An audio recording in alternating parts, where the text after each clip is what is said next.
Halo penduduk bumi dimanapun kalian berada, dan kali ini kembali lagi di channel Secangkir Teh bersama saya Agus Vidi. Dan hari ini kita akan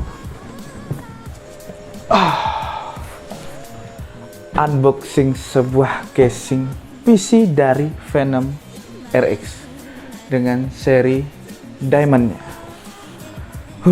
Ini boxnya gede ya teman-teman ya, jadi mungkin agak sedikit out dari frame ya, mungkin taruh di sini ya. Oke, sebelum kita unboxing, kita akan lihat dulu bagian sisi-sisi dari casingnya. Oke, dari tampak depannya teman-teman bisa lihat bahwa ada gambar dari casingnya itu sendiri, yaitu casing Diamond XL ya. Di sini ada gambar casingnya dan juga ada serinya Diamond yang ukuran XL. Jadi karena ukurannya yang XL, boxnya juga segede ini gitu. Jadi ini berat banget teman-teman ya.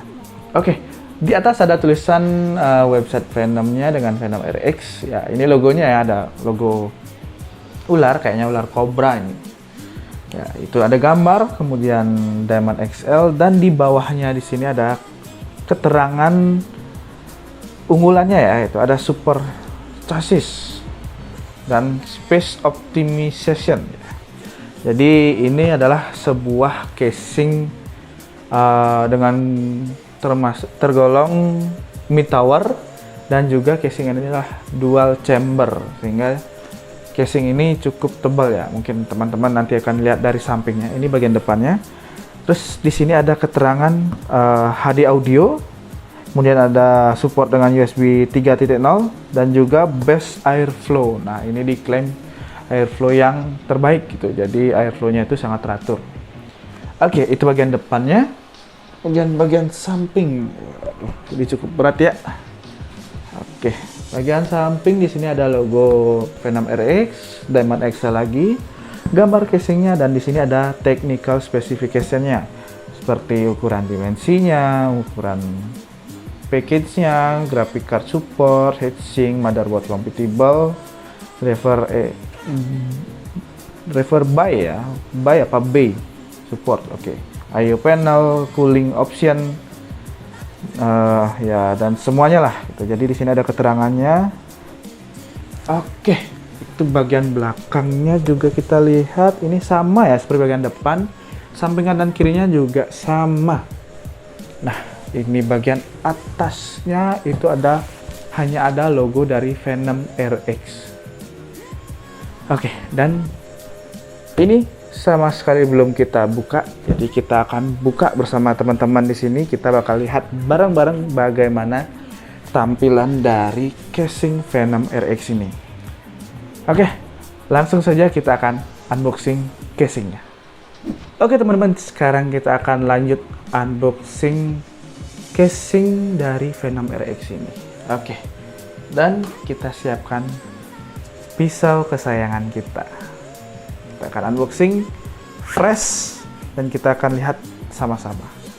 Kita akan unboxing ya. Ya sebenarnya ini sudah dibuka juga ya dari pihak yang jual ya. Jadi kita belinya ini di Blessing Komputer, tempat biasanya kita beli perangkat komputer ya. Jadi pasti dicek di sana, dilihat barangnya apakah aman dan sesuai gitu, dan disegel lagi. Oke, sudah mulai terlihat ya. Oh, ternyata teman-teman ya, di sini teman-teman bisa lihat ada instruksi cara unboxingnya gitu. Jadi detail yang mantap gitu, jadi detail kecil yang sangat membantu dan oke gitu. Inilah ya, bisa dibilang jadi nilai plusnya. Oke. Ternyata gede banget teman-teman. Jadi kita akan keluarin dulu ya. Ini mungkin kalau saya sendiri agak susah, jadi saya minta bantuan dari kakak saya. Ya Om, dibantu.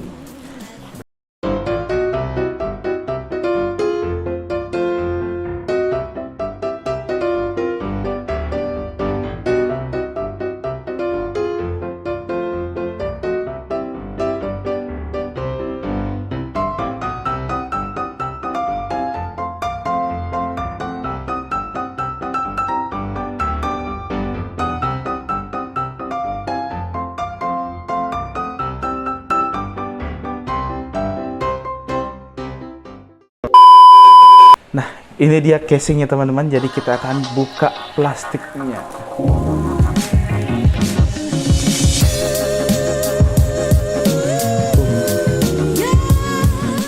Tara, sebuah casing yang sangat bongsor ya teman-teman ya. Ya, karena ini juga pertama kalinya saya beli sebuah casing ya. Jadi inilah casing yang sangat gede yang saya beli ya. Ini casing pertama saya. Oke, ini dia Venom RX Diamond XL dengan warna putih itu, white editionnya. Keren ya teman-teman ya. Oke, kita bahas singkat dari casingnya ini. Oke, saya perlu contekan dulu teman-teman ya. Oke teman-teman, seperti yang teman-teman bisa lihat, bagian sampingnya ini adalah sebuah tempered glass yang bisa dibuka. Namun kita harus buka segelnya dulu. Oke. Saya rasa sudah. Kita bisa langsung tarik. Nggak ngeri ya. Ini magnet loh, tapi kok ini tarik langsung nih. Oke teman-teman, jadi tadi ada sedikit keraguan-raguan ya, kebingungan untuk buka panelnya ini. Ternyata tidak sesimpel itu ya. Sebenarnya masih simpel sih, cuman ada satu trik, bukan trik ya, kayak satu baut yang mengganjal, jadi susah dibuka setelah dilihat-lihat. Oke, ini dari samping sebenarnya kita harus buka satu baut di pojok ini teman-teman ya. Yang teman-teman bisa lihat di pojok ini ada sebuah baut ya. Yang ini di belakangnya, bagian belakang ya, kita harus lepas dulu. Nah, oke, ini bautnya kita simpan dulu. Dan ini bisa kita tarik. Agak ngeri ya, karena ini adalah kaca, tempered glass gitu. Oke, untuk ketebalan kacanya, kalau saya ukur menggunakan midline tadi ya, walaupun bukan alat ukur yang tepat, tapi ini kurang lebih 2-3 mili ya. Ini beneran kaca loh teman-teman. Ini bukan akrilik, tapi benar-benar kaca. Jadi kita harus simpan dengan hati-hati. Oke, kita simpan dulu. Oke, ini dia bagian dalamnya. Kemudian bagian depannya. Bagian depannya juga tempered glass. Jadi ini agak susah ya saya ngasih lihatnya, tapi kita akan lepas bagian dalamnya. Kalau bagian depannya gampang, tinggal tarik. Ups, ngeri ya. Oke, jadi bagian depannya ini menggunakan kuncian-kuncian ya, pentol-pentolan kayak gini.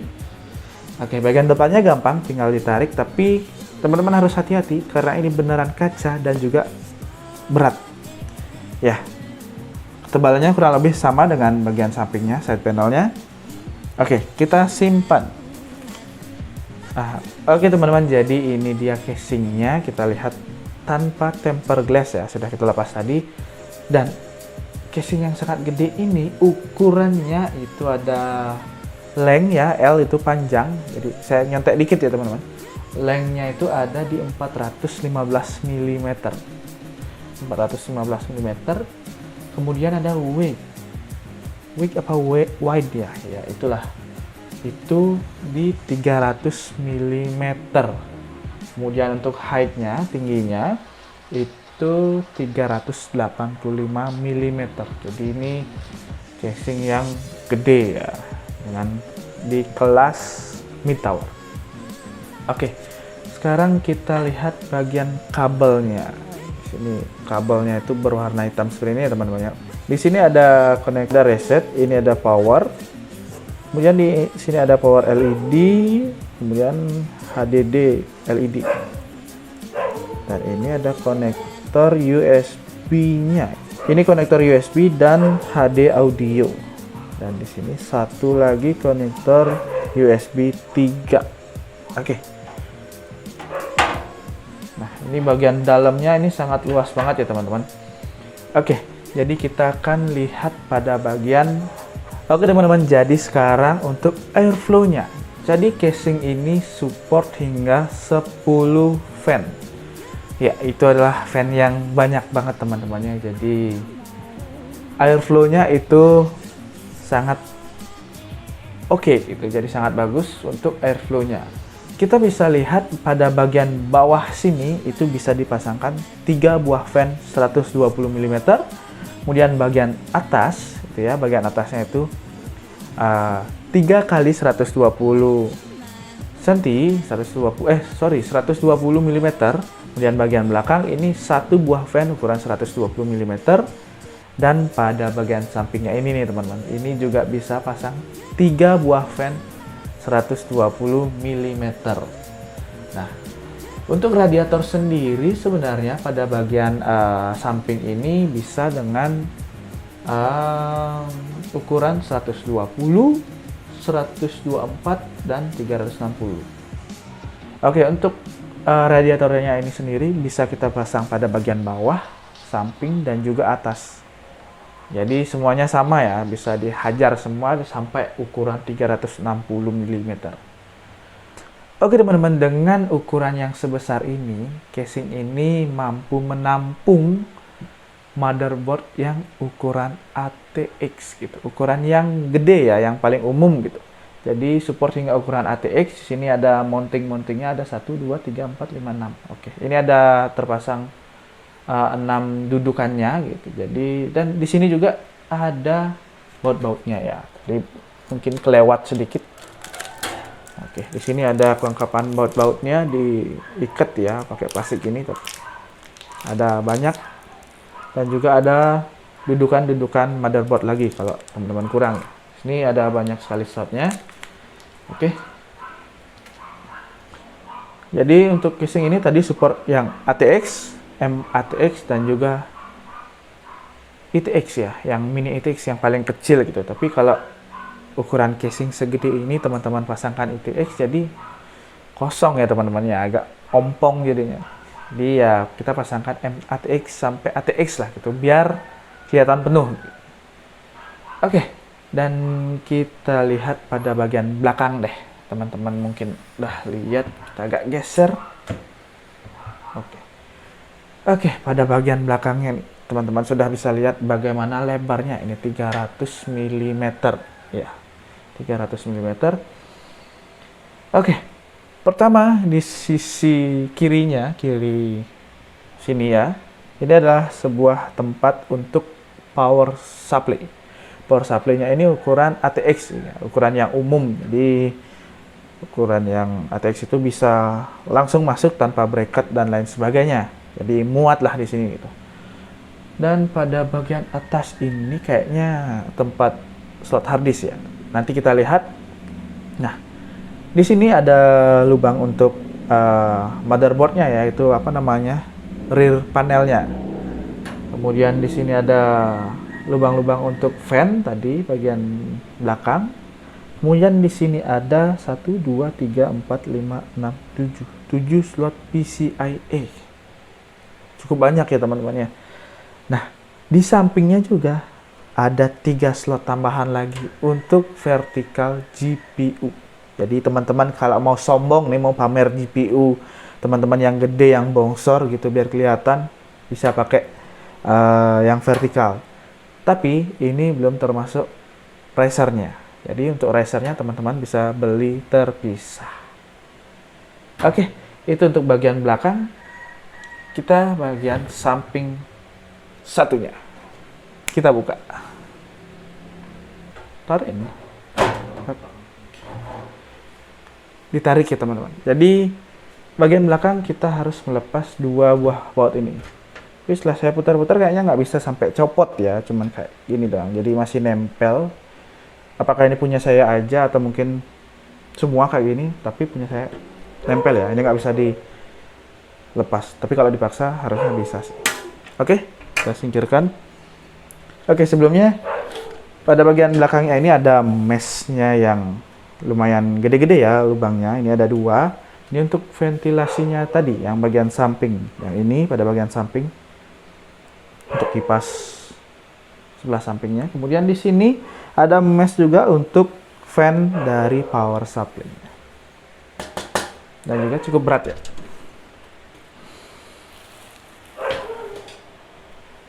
Oke, di sini teman-teman bisa lihat pada chambernya yang kedua. Nah, tadi sudah saya sempat bilang bahwa casing ini adalah dual chamber. Jadi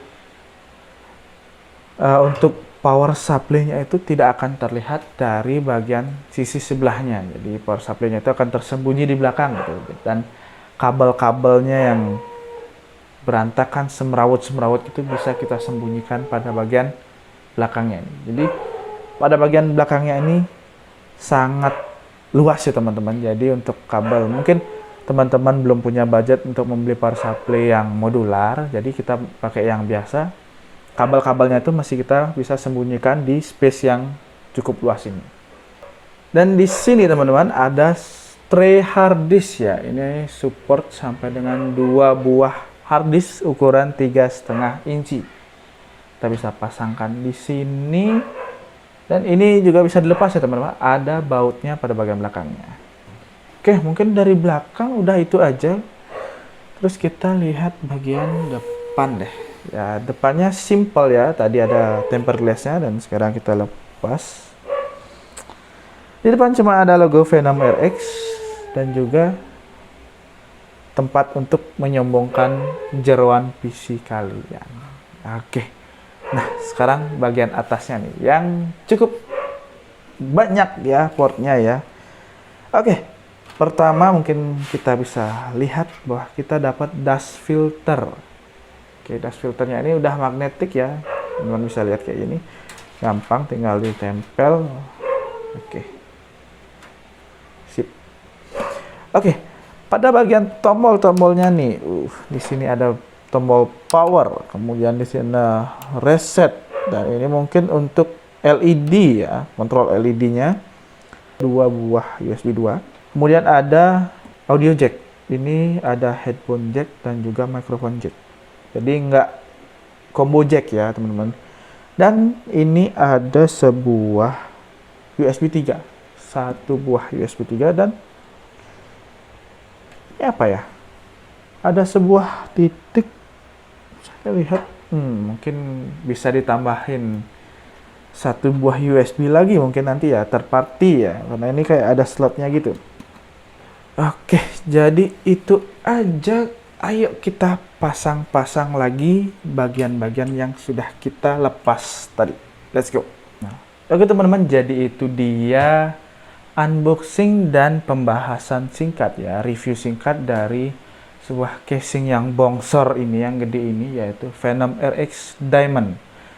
Dengan ukuran yang sebesar ini ya teman-teman, bisa memasukkan sebuah VGA card yang ukurannya gede gitu ya. Jadi sampai di websitenya itu dijelaskan sampai dengan up to 390 mm. Jadi GPU yang gede kayaknya ukuran segitu 3090 kayaknya masuk ya teman-teman. Tapi disclaimer dulu, saya belum pernah lihat 3090. Oke. Jadi ya